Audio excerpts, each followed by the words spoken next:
सपनों को बस्ते में रख कर चले हम, उम्मीदों के पथ पर घर से चले हम, सपनों को बस्ते में रख कर चले हम, उम्मीदों के पथ पर घर से चले हम। अस्सलामु अलैकुम अज़ीज़ तुलबा व तालिबात, तालीम हमारी जारी रहे। आज के 42वें दिन की सरगर्मी में आपका खैर मकदम है। इस सरगर्मी में आपकी महारत तसव्वुर को फ़रोग़ देना है, जिसमें मुताला करके नतीजा अख्ज़ करना और ज़बान सीखना शामिल है।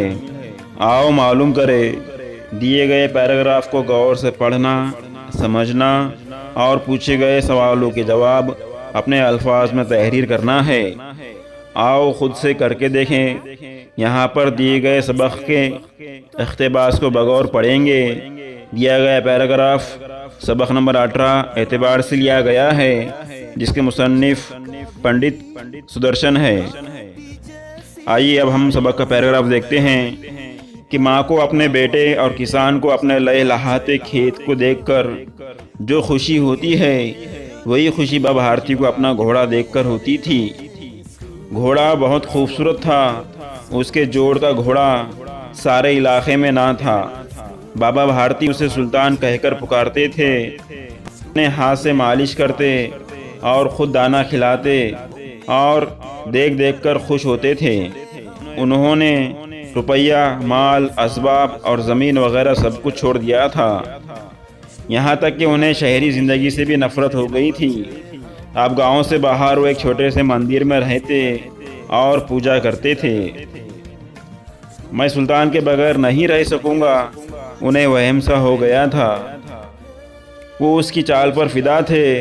कहते ऐसा चलता है जैसे मोर घटा को देखकर नाच रहा हो। जब तक शाम के वक्त सुल्तान पर सवार होकर 8-10 मील का चक्कर ना लगा लेते, उन्हें चैन ना आता। खड़क सिंह उस इलाके का मशहूर डाकू था।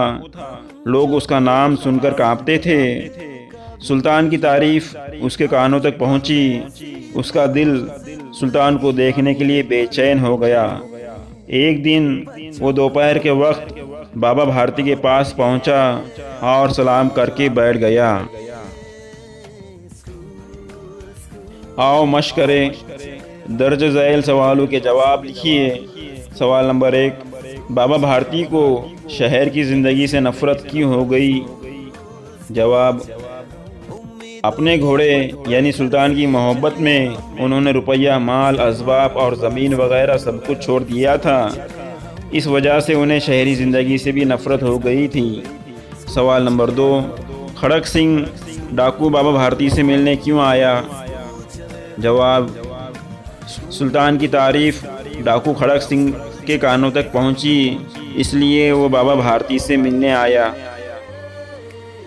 आओ कुछ नया करते हैं। झैल के मुहावरों के मानी लिखिए। सवाल के मुताबिक मुहावरों के मानी दिए गए हैं। अगर मैं अफसर बन गई तो आपको मुझ पर नाज होगा ना? हम जो बन ना सके थे कभी, काटी जैसी भी हो जिंदगी, पर अपने बच्चों को हम देंगे उनकी राहें।